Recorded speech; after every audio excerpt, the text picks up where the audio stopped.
Estamos na sede do Simprofar, aqui no centro de Porto Alegre, na Andradas. Vamos conversar com o Dr. Flávio Albino Filho sobre reforma trabalhista. É um tema que está em voga, todo mundo tem discutido esse tema. Como é e como fica? Esse é o nosso tema da entrevista, agradecendo a presença muito gentil do Dr. Flávio Albino Filho. Dr. Flávio, jornada de trabalho, como é e como fica? Bom, nós temos, Alexandre, um modelo estabelecido na CLT muito rígido de jornada de trabalho. 8 horas diárias, eu posso exceder em 2 horas e, para compensar essa hora excedente, ou seja, não pagar ela como extraordinária, eu preciso de um ajuste ou individual na semana ou coletivo com o sindicato, que pode ser maior do que uma semana.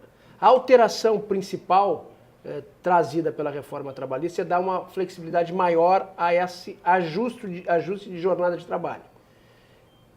A partir de 11 de novembro, empresa e empregado poderão ajustar individualmente um regime de compensação de até 6 meses. E de 6 meses até 12 meses terá que envolver os sindicatos. É claro que podem ser estabelecidas normas restritivas no ajuste coletivo. Pode determinada categoria limitar essa compensação de horários em 60 dias. Mas a tendência não é essa. A tendência é que se consagre esse novo modelo de 12 horas, de compensação em 6 meses. Eu já estava falando de 12 horas, porque essa é uma outra alteração. Muitos setores, e aqui no que diz respeito ao comércio varejista de farmácias, só naquelas que atuam com plantão, costuma se adotar jornadas de 12 por 36. Aquelas que funcionam 24 horas acabam adotando regimes de 12 por 36, que também ocorrem nos hospitais, nas empresas de vigilância. Hoje, para se adotar esse regime, que é 12 horas de trabalho, 36 de descanso, ou seja, trabalha um dia durante 12 horas, descansa o outro, trabalha 12 horas no dia subsequente, eu preciso do ajuste coletivo. Pela reforma trabalhista, também há possibilidade desse ajuste de 12 por 36 pelo contrato individual. Então, são modificações no modelo de jornada que são trazidos pela reforma trabalhista, que dão mais flexibilidade. Junto com esses, nós temos também o trabalho parcial, o part-time, que antes ele era muito engessado. Eu não podia fazer horas extras no part-time e acabava inibindo, porque a gente não sabe se vai ter o serviço extraordinário ou não. Aí eu tenho um trabalhador em part-time, não posso fazer horas extras. A partir de agora há a possibilidade de trabalho em horas extras. E uma grande mudança, eu já estou me avançando quando me pergunta de jornada de trabalho, mas é o contrato intermitente. O que é o contrato intermitente? Essa é das grandes novidades que a reforma trabalhista traz. Contrato intermitente. Eu, empresa, contrato 50 trabalhadores. Estabeleço com eles uma única condição, que é o salário hora, que não pode ser inferior ao dos meus demais empregados. Acerto com ele o trabalho hora. Quando eu precisar desse trabalhador, pode ser numa sexta-feira, num fim de semana, durante uma semana, durante um mês, eu mando uma convocação para esse empregado. Eu tenho 50 lá que eu contratei nessa forma. Vou precisar de 10, mas eu mando para 30. E esses 30 me respondem. Eu tenho que mandar 3 dias antes do primeiro dia de trabalho e eles me respondem. Quero. Está acertado, vai trabalhar comigo. Se ele ficar quieto, não responder, não vai trabalhar. Ele tem outro emprego, teve um outro convite, tem uma questão particular. E esse mesmo trabalhador pode ter esse contrato comigo e com 3, 4 concorrentes meus. E ele vai aceitar o convite daquele que for melhor para ele, que tiver um salário mais alto, tiver melhores condições. Trabalhou, ao final do período trabalhado, recebe 13º proporcional, férias proporcionais, o repouso semanal remunerado, dependendo da remuneração que for ajustada, fundo de garantia, previdência e fim de papo. Está tudo quitado. Se eu quiser, eu chamo ele de novo, se eu não quiser, eu não chamo. Eu chamando, ele atende ou não. Isso permite que as empresas economizem com horas ociosas que tem hoje dentro das suas empresas e possibilita também que esses empregados, que normalmente são contratados na informalidade, venham para a formalidade. E todos vão ganhar em escala e produtividade, nós vamos ter aí geração de pós-trabalho, sim, em função do contrato intermitente, que para mim é das grandes e talvez a mais significativa alteração nesse modelo engessado que nós temos de contratação. Tudo bem. Dr. Flávio Albino Filho, ele é assessor jurídico na área trabalhista aqui para o Simprofar. Esses dias, conversando com um amigo que é gerente de uma farmácia grande, de uma rede nossa aqui da capital, disse, puxa, Apio, eu tenho 2 funcionários meus que estão estudando, fazendo faculdade, me pediram para o horário do almoço ser reduzido para meia hora, para sair meia hora mais cedo. Isso eu não consigo fazer, porque o sindicato não aceita. Mas na nova regra, na reforma trabalhista, eu vou conseguir. Isso é fato? Essa previsão existe. Até vamos aqui fazer uma referência quanto ao sindicato não quer. Logo depois de 88, onde se valorizou a negociação coletiva e o reconhecimento das convenções e acordos coletivos, várias entidades sindicais trabalharam no sentido dessa redução do intervalo. E firmaram ajustes coletivos, convenções e acordos estabelecendo isso. Não só na questão das farmácias, vamos ver aí, tem indústrias de beira de estrada que a gente passa, o pessoal está lá de castigo na beira da estrada porque tem que ficar 1 hora de intervalo, não pode voltar aos 12. Exatamente. Em alguns lugares, aqui como em Porto Alegre, uma farmácia que pode querer diminuir o intervalo para 30 minutos e soltar 30 minutos antes, foge do horário de pico. Eu chego talvez 1h30 mais cedo em casa se eu tiver meia hora mesmo. E os sindicatos fizeram isso, mas o Tribunal Superior do Trabalho, a Justiça do Trabalho, entendeu que esse tipo de negociação era irregular, afetava questões de segurança e saúde do trabalhador e julgaram nulas essas condições. Agora vem a reforma trabalhista e estabelece que um dos pontos que poderá ser objeto de negociação coletiva entre empresa através do seu sindicato e o empregado através do seu sindicato é essa redução do intervalo. Mas que bom isso. Agora é aquilo, eu digo que não se combinou isso com os russos e com os soviéticos. Claro. Que é o Ministério Público e a Justiça do Trabalho. Está previsto, está escrito. Agora quando dizem, essa reforma trabalhista dá segurança jurídica aos empregadores. A minha leitura não é essa. Não é essa? Não é essa. Acho que nós vamos ter um período muito conturbado de transição, de interpretação e aplicação das normas, uma posição da Justiça do Trabalho com um ranço ideológico, e óbvio que eu não posso generalizar a Justiça do Trabalho, mas alguns atores da Justiça do Trabalho contrários a essa mudança, contrários ao que eles dizem que é um ataque na Justiça do Trabalho, que muda muito também o processo do trabalho, que nós vamos ter problemas de aplicação. Então nós vamos ter um bom tempo, um bom caminho, eu acredito que uns 5 anos, para a gente ter realmente uma leitura de segurança jurídica, termos uma estabilidade.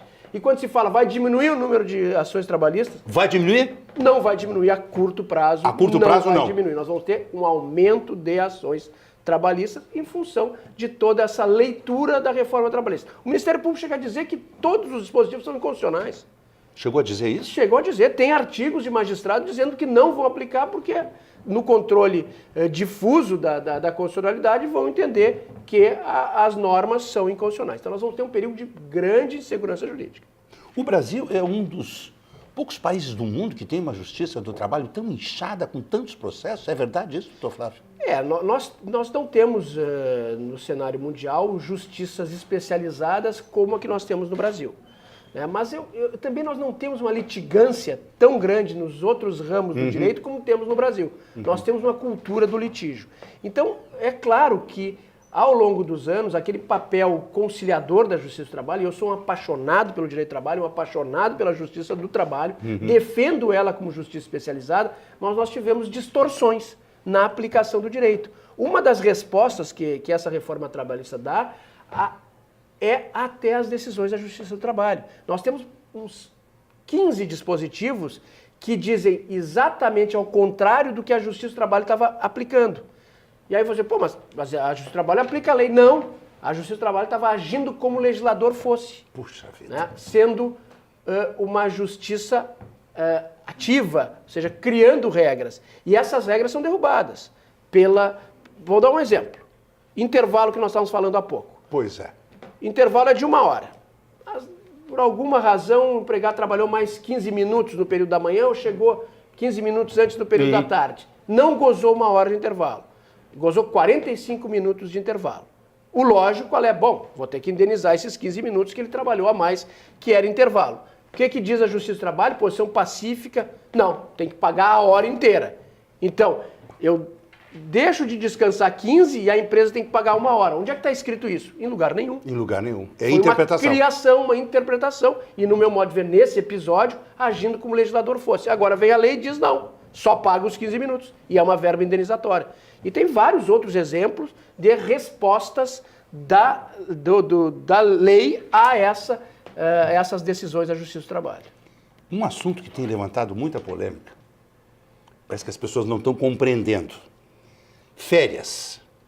Melhorou muito para o trabalhador. A questão das férias, explique, doutor Flávio, por favor. As férias, um velhinho assim como eu, um cara com mais de 50 anos, eu não tenho direito de tirar férias por menos do que 30 dias. Porque eu sou velho, tenho que ser protegido pelo Estado, não tenho condições de entender o que é melhor para a minha saúde, então a lei diz que eu não posso ter férias inferiores a 30 dias. Está expresso isso em lei.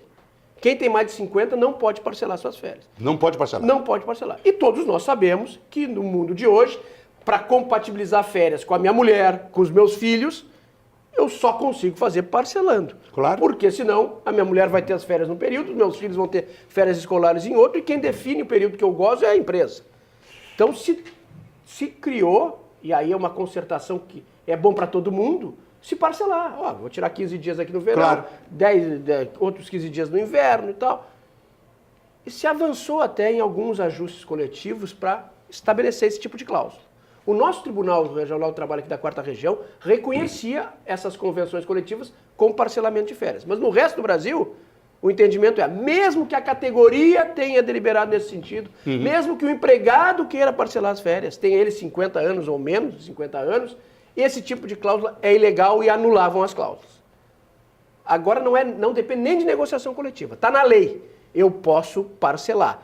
Continua o empregador fixando a data em que o empregado vai tirar as férias. Mas é óbvio que o empregador tem total sensibilidade para tentar compatibilizar as suas necessidades e a necessidade do empregado. E agora com a possibilidade de fracionar em 3 períodos as férias. É muito bom, ganha Aqui o empregado. Todos. Nós estamos nos encaminhando para concluir a nossa entrevista. Acordo coletivo. Deixamos aqui para o final essa questão que é uma questão muito ampla. Já vamos antecipar, você que nos assiste, você que é o proprietário de farmácia, você que é associado ao Simprofar, qualquer dúvida, faça contato com o Simprofar, mande e-mail para cá, tem dúvida? Está aqui o doutor Flávio Albino com essa assessoria permanente na área trabalhista ao Simprofar. Acordo coletivo.